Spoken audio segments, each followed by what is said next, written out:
អ្នកដែលចម្រើនតថាគតស្គាល់ងាយអ្នកដែលអន្តរាយតថាគតស្គាល់ពិត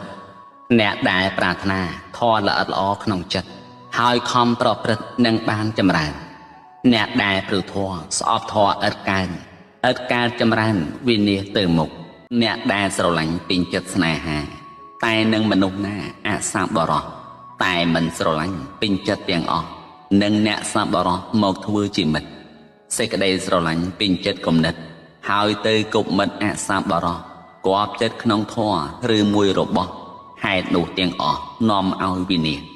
អ្នកដេកច្រើនមួយនិយាយច្រើនមួយនិងអ្នកឥតព្រួយឥតគិតប្រឹងប្រែងអ្នកខ្ជិលច្រអូសមិនមានខ្នះខ្នែង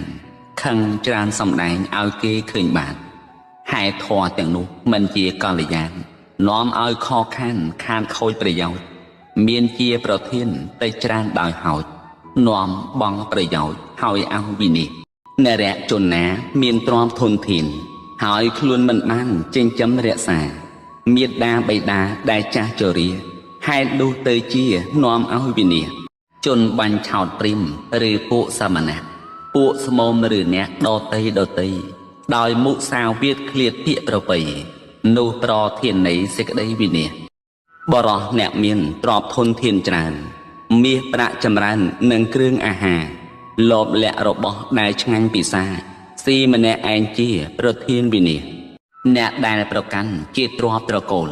ហើយមិនប្រមូលសាច់ញាតិសន្តានមើងងាយញាតិខ្លួនដោយអាងខ្លួនមាននោះជាប្រធានសេចក្តីវិនិច្ឆ័យជនអ្នកប្រព្រឹត្តល្បែង3ប្រការល្បែងស្រីល្បែងស្រាល្បែងភ្នាល់ទាំងឡាយធ្វើទ្រាំខ្លួនមានឲ្យអន្តរាយការល្បែងទាំងឡាយនាំឲ្យវិនិច្ឆ័យប្រុសមិនត្រេកអរនឹងប្រពន្ធខ្លួនហើយទៅជាប់ជួននឹងស្រីពេស្យាទ្រុសនឹងប្រពន្ធកូនជននានាហេតុនោះទៅជានាំឲ្យវិនិច្ឆ័យបរោះមានវ័យដែលចាស់ហួសពេក